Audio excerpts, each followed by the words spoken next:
Bueno, muy buenos días a todos, queridos mistéricos.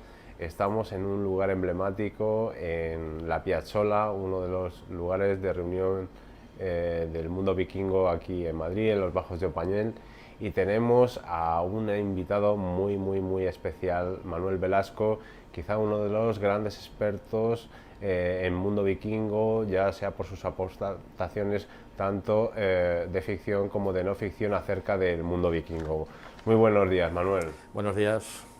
Bueno, pues hoy lo que vamos a hacer es, a través de Manuel Velasco, nos va a ilustrar acerca del mundo de la mitología nórdica, que es un mundo un poco complejo, como nos va a explicar, y que bueno, pues, va a arrojar luz acerca de quiénes eran esos dioses, qué connotaciones tenía la mitología vikinga, y sin más vamos a empezar esta entrevista. La primera pregunta, quizá importante, sería saber dónde y cuándo podemos ubicar el surgimiento de la mitología nórdica y qué pueblos comprende. Bien, pues la mitología nórdica es la evolución de la mitología germánica y esta a su vez pues viene de un tronco común del mundo indoeuropeo, del cual pues surgieron otros pueblos, otras culturas y que tienen en común pues una serie de dioses con los mismos atributos que los encontramos pues en griegos, romanos o los vikingos finalmente. Entonces, los nórdicos, a lo que podemos llamar también vikingos, aunque es un nombre inapropiado, mejor le llamamos nórdicos, pues es la fusión de los pueblos proto-escandinavos que ya estaban allí en la Edad del Bronce, en lo que hoy llamamos Escandinavia, más las tribus germánicas que emigraron en los siglos V y VI hacia el norte y se fusionaron. Entonces, bueno, pues hubo cambios lingüísticos, cambio de uso de las runas y la mitología prácticamente es la misma, solo cambian pues, nombres, es casi un cambio cosmético, pues Wotan pasa a Odín, el Don era Thor y cosas así, pero básicamente es la misma mitología que la que tenían los pueblos germánicos. Ajá, estupendo. Por lo que tengo entendido, la mitología nórdica es una materia muy compleja y sobre todo por los textos que tenemos que nos hablan de ella. ¿Cuáles son las fuentes de que disponemos a día de hoy y hasta qué punto los podemos tomar como fuentes válidas? Bueno, primero tenemos el estudio de la mitología germánica, que bueno, hace falta conocerlo para profundizar en la nórdica. Y aquí los no tenemos fuentes muy fiables porque los germanos no dejaron nada escrito. Tenemos la visión de romanos que se acercaron con su mirada extranjera, sobre todo pensando que ellos eran perfectos y que los demás eran súper bárbaros, como eran los germanos en su tiempo. Y tenemos allá a nivel nórdico los textos que se escribieron en Islandia, sobre todo las Edas, la Edad Mayor y la Edad Menor. Estos son un conjunto de poesías, de relatos acerca de dioses que formaron parte de la tradición oral de los vikingos, que en Islandia se transcribieron gracias a que los monjes irlandeses no renunciaron a la leyenda de sus antepasados, igual que otros sí renunciaron y las hemos perdido para siempre. Pues ellos transcribieron la tradición oral y con el tiempo pues, se reagruparon estas leyendas, estas poesías en estos dos volúmenes que hoy llamamos las Edda. Sí, también hay Snorri Sturluson, si no me Sí, equivoco, uno de los compiladores. Sí, ¿no? De este. Seamundo el Sabio y Snorri Sturluson son los dos nombres principales. Perfecto. Vamos a entrar ya un poco más en materia y la cuestión sería cuál es el origen del mundo, que, puesto que las cosmogonías son una parte fundamental en las mitologías, cuál es el origen del mundo en esta mitología nórdica germánica y que nos cuentes un poquito más porque creo que están divididos en 9 mundos. Cuéntanos un poco. Bueno, vamos a resumir mucho en esto porque es un poquito complejo y a nivel muy simbólico, con la visión del mundo de hoy pues un poquito estrafalaria, pero eso lo tienen todas las mitologías. Entonces aquí tenemos dos conceptos en el comienzo de todo, que es el mundo del, pues un ámbito de hielo y un ámbito de fuego. Voy a leerlo porque no quiero equivocarme. Muspelheim y el Nilheim. Entonces, hay una especie de atracción-repulsión entre estos dos extremos.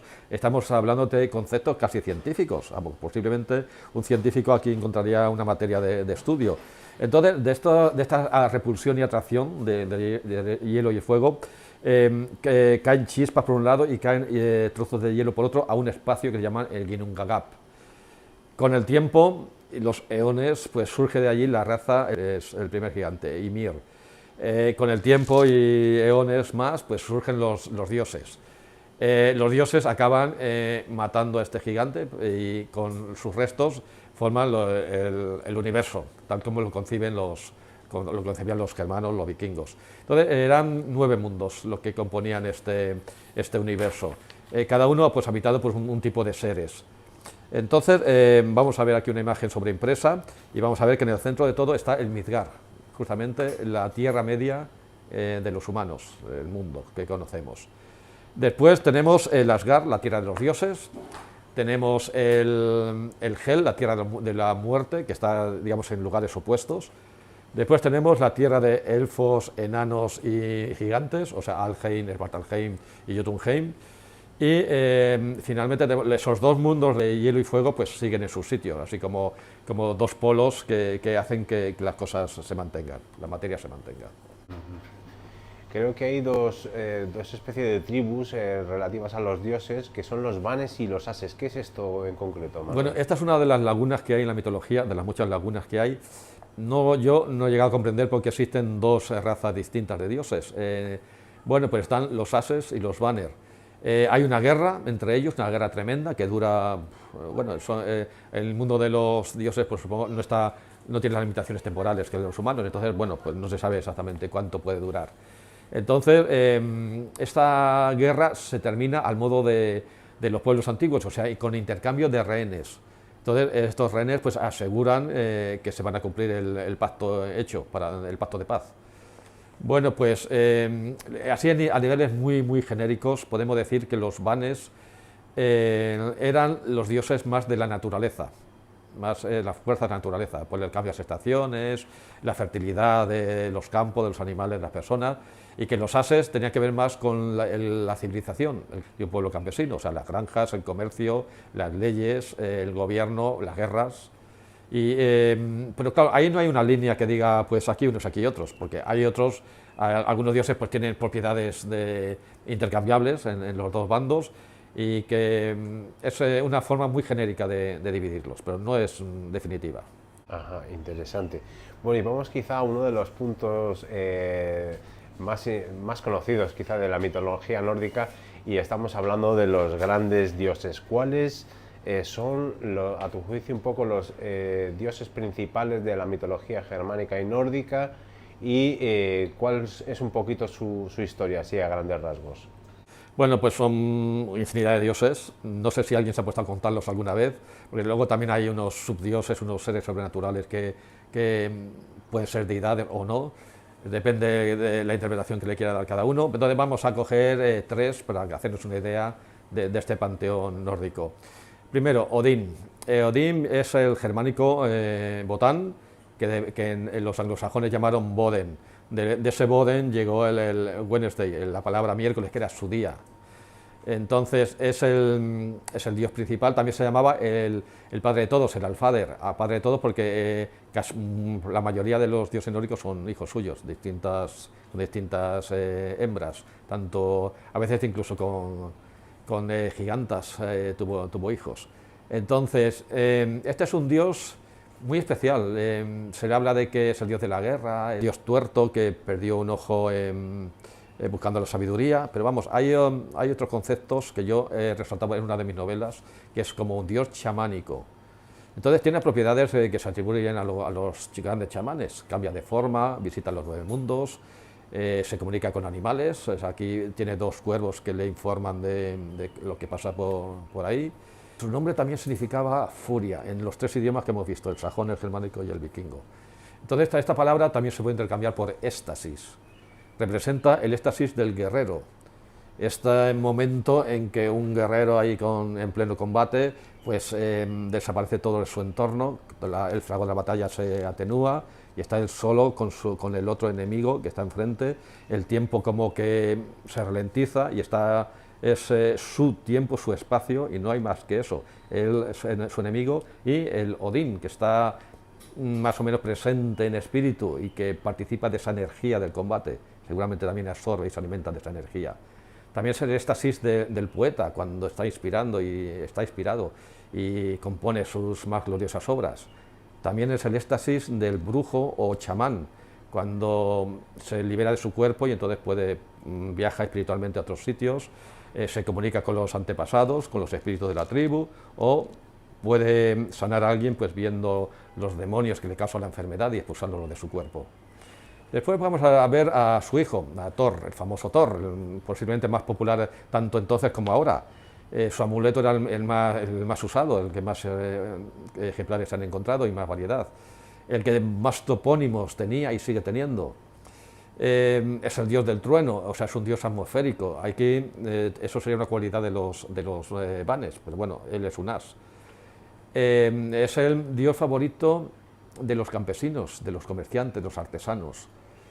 Y su arma famosa, que si quieres después hablamos de ella, pues el Mjolnir, el famoso martillo. Después tenemos, como tercero, vamos a ver a Tyr. Tyr es un dios que en algunas tribus germánicas, con el nombre de Tivaz, y Tyr lo pasó a los sajones, del Tyr pasó a Tuesday, el martes, que era su día. Thor tenemos el jueves, tenemos el miércoles de Odín, el jueves de Thor y el martes de Tyr. Entonces, este dios parece que en las tribus germánicas, en algunas al menos, era el dios principal. Dios de la guerra, pero que por algún motivo fue desplazado por el Botán. Entonces, cuando las migraciones llegaron al norte, a lo que hoy llamamos Escandinavia, pues Odín era el principal y bueno, pues Tyr se quedó un poquito de dios secundario.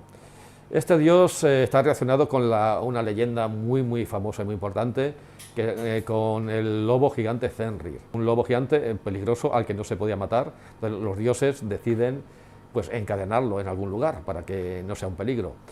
Rompe todas las cadenas, no hay manera, es una fiera inmensa, impresionante, y los enanos que hacían los objetos mágicos para los dioses construyen una cadena irrompible. Bueno, pues van a donde está este lobo, quieren engañarlo, quieren decir, mira, tú como eres tan fuerte, a ver si eres capaz de romper esta cadena y tal. Bueno, aparte de ser fuerte, era listo. Entonces no se traga el engaño y dice, vale, vamos a jugar a esto, pero mientras me ponéis la cadena para probar a ver si la rompo, uno de vosotros tiene que poner su mano entre mis fauces, como señal de buena voluntad. Bueno, ¿a quién hace? Aquí en España tenemos eso de quién le pone el cascabel al gato. Entonces, bueno, ¿quién le pone la cadena y la mano en la fauce del lobo salvaje? Bueno, pues lo hace Tyr. Entonces pierde su mano, pero el lobo queda encadenado. Entonces es un símbolo de alguien que toma responsabilidad por su comunidad, por los suyos, sin importar su propio provecho. Entonces, bueno, nadie más lo iba a hacer, solo lo hizo él, perdió su mano, pero el mundo y los dioses quedaron libres de este peligro. También era el dios de los guerreros y de las guerras, pero en sentido del combate con honor, sin zancadillas, sin empujones, sino un guerrero contra otro, cada uno con lo que sabe y con lo que tiene, o sea, el guerrero honorable. Yo creo que con estos tres personajes pues, hemos tenido una visión bastante amplia como símbolo del panteón vikingo. Pese a ello, quiero ahondar en el personaje de Odín y en una de sus leyendas también muy interesantes, que es cuando se autosacrifica en el fresno mundial en Yggdrasil y adquiere la sabiduría de las runas. Y a este respecto se me viene a la cabeza que si podría haber algún tipo de secretismo con la crucifixión de Cristo. ¿Qué nos puedes contar acerca de esto? Bueno, pues Odín es un personaje que emprende una especie de peregrinación por los mundos, buscando toda la sabiduría posible. Entonces tenemos el Yggdrasil, el gran fresno, es el Asix Mundi, que de otras culturas, el árbol de la vida. En este caso mantiene los 9 mundos entre sus ramas. Entonces en el Yggdrasil se queda colgado 9 días y 9 noches, sacrificado a sí mismo, que es un concepto ya curioso, y tras ese periodo adquiere el conocimiento de las runas, tal vez no como el lenguaje escrito en sí, porque él no lo necesitaba, sino como el tema más misterioso, más mágico, el aspecto de las runas. Sobre todo, no solo tampoco la adivinación, que eso ya pues habría otros métodos para él, sino el comprender la posibilidad intrínseca de las runas como componente de todo lo que existe. Sería pensar que en el fondo, si miráramos átomos, moléculas y cosas así, más al fondo de todo, podría ser un conjunto de combinaciones rúnicas, desde una montaña hasta el ala de un mosquito. Entonces, él encuentra esta sabiduría, la encuentra con este autosacrificio en el Yggdrasil. ¿Que se parece un poquito al cristianismo? Bueno, no creo. O sea, en todas las culturas hay dioses que se sacrifican, o dioses que buscan. Entonces, bueno, él no solo encuentra, se tiene que sacrificar por las runas, es que en el pozo de la sabiduría de Mimir tiene que dejar un ojo, también por otro tipo de conocimientos. O sea, él no le dolían prendas, quería saber, y aquí ningún conocimiento es gratis. Aquí hay que dar algo a cambio de lo que recibes. Antes nos has hablado de un símbolo que quizás es el más conocido hoy en día del mundo vikingo, que es el martillo de Thor o Mjolnir. ¿Qué nos puedes comentar y por qué es importante este símbolo? ¿Por qué nos lo encontramos en tantas tumbas nórdicas? ¿Qué es un poco el Mjolnir? Bueno, pues el Mjolnir, demoledor, que significa símbolo de Thor, es otro de los objetos mágicos que construyeron los enanos. El Thor era el único que podía manejarlo. Tenía una muñequera especial, un guante especial y un cinturón con el que podía levantarlo y lanzarlo para cualquier distancia. Podía regular la fuerza del golpe y si lo lanzaba, pues volvía como un boomerang, volvía a su mano. Es un símbolo de Thor como defensor del Asgard, la tierra de los dioses, porque con este martillo mantenía en raya a los gigantes. Los gigantes siempre la raza enemiga, fueron los originarios, los primeros seres, pero fueron desplazados por los dioses. Entonces, como que nunca lo han perdonado, siempre están dispuestos a saltar el Asgard. Entonces, bueno, pues Thor es el defensor, utilizando su martillo para mantenerlos a raya. Por otro lado, pues también es el defensor del Midgard, la tierra de los humanos, porque ahí está la serpiente Jormungandur, que acaba ocupando pues el océano. Entonces, bueno, pues su martillo es lo único que también puede retenerla un poquito en paz. Este martillo como símbolo, como amuleto, pues era el más usado y de hecho se ha encontrado en infinidad de tumbas, hay cantidad de museos en que se ven martillos de Thor. Y bueno, hay veces que incluso hay autores que han señalado que el giro del martillo plasmado en 2 dimensiones podía ser la esvástica. También era un símbolo importante en los juicios. Los juicios se hacían el jueves, justamente el día de Thor. Entonces, seguramente se ponía una imagen en madera donde las personas tomaban juramento poniendo la mano en el martillo. Seguramente un perjuro no solo ofendía a la comunidad, sino al propio Dios, y por eso era doblemente castigado. Perfecto. Hay algunos personajes o seres, dioses o conceptos que nos encontramos muy habitualmente cuando hablamos del mundo vikingo, pero quizá nos puedes arrojar alguna luz. Por un lado, las valquirias, el Valhalla y también el Ragnarok. Creo que están interrelacionados. ¿Qué nos puedes contar? Son 3 conceptos muy interrelacionados. Primero, valquirias. En principio, en la mitología germánica antigua, parece que eran unas sacerdotisas del Botán que se encargaban de los sacrificios de prisioneros.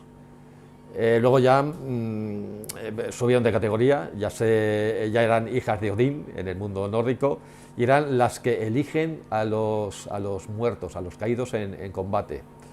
Entonces su función era eso, sobrevolar el campo de batalla, escoger a los mejores guerreros que habían muerto combatiendo y llevarlos hacia el Valhalla. Valhalla era un palacio en el Asgard donde estaban los Einherjar.